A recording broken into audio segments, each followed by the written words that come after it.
আসসালামু আলাইকুম। দেশ এবং দেশের বাইরে যে যেখান থেকে শুনছেন সবাইকে স্পোর্টস বাংলা আপডেট চ্যানেল থেকে জানাচ্ছি শুভেচ্ছা। চলে এলাম আরও কিছু নতুন আপডেট নিয়ে। কেন জুলিয়ান আলভারেজই বার্সেলোনার প্রজেক্ট 2026-এর মূল টার্গেট? বার্সেলোনার বোর্ড এবং স্পোর্টিং ডিরেক্টর ডেকো খুব ভালো করেই জানেন যে রবার্ট লেভানডোভস্কি বর্তমানে অবিশ্বাস্য ফর্মে থাকলেও 36-37 বছর বয়সে একজন স্ট্রাইকারের বিকল্প ভাবা অবশ্যই জরুরি। কারণ আগামী সিজনে রবার্ট লেভানডোভস্কি বার্সেলোনায় নাও থাকতে পারেন। বার্সা প্রেসিডেন্ট জোয়ান লাপোর্তার অ্যাডভাইজার এনরিক মাসিপ সম্প্রতি কিছু গুরুত্বপূর্ণ মন্তব্য করেছেন বার্সেলোনার পরবর্তী লক্ষ্য নিয়ে।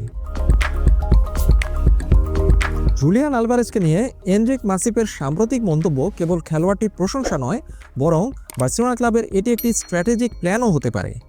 লেভানডোভস্কি একজন প্রথাগত নাম্বার 9, কিন্তু কোচ হ্যান্সি ফ্লিকের হাই প্রেসিং ফুটবলে জুলিয়ান আলভারেজ হতে পারেন আরও বেশি কার্যকর, একথাই বলেছেন এনরিক মাসিপ।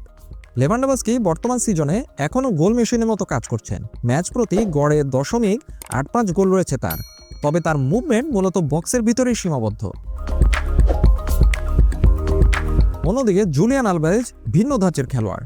ম্যানচেস্টার সিটি এবং অ্যাথলেটিকো মাদ্রিদের পরিসংখ্যান বলে জুলিয়ান আলভারেজ কেবল গোলই করেন না, তিনি প্রতিপক্ষের ডিফেন্ডারদের উপর প্রেসিং করায় সিদ্ধহস্ত এবং তিনি বিশ্বের সেরা স্ট্রাইকারদের একজন। চলুন দেখে নেওয়া যাক জুলিয়ান আলভারেজের প্রেসিং স্ট্যাটিস্টিক্স।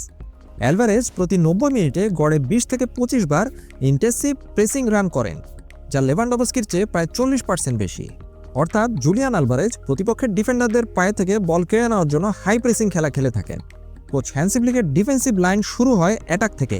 এই দর্শনে অ্যালভারেজ একদম পারফেক্ট।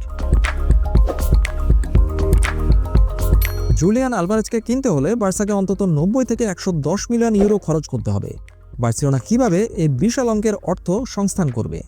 ক্যাম্প নুতে রিটার্ন বার্সেলোনার জন্য আর্থিকভাবে সচ্ছলতা নিয়ে আসতে পারে। 2025-26 সিজনে বার্সেলোনা যখন পূর্ণ সক্ষমতায় অর্থাৎ 1,05,000 আসন নিয়ে ক্যাম্প নুতে কোনো খেলা আয়োজন করবে, তখন ম্যাচ ডে রেভিনিউ থেকে বছরে অতিরিক্ত 120 থেকে 150 মিলিয়ন ইউরো আয় হবে বার্সেলোনার। আরেকটি সমাধান হতে পারে বেতন ভারসাম্য তৈরি করা। রবার্ট লেভানডোভস্কি বর্তমানে বার্সেলোনার সর্বোচ্চ বেতনভোগী খেলোয়াড়দের একজন।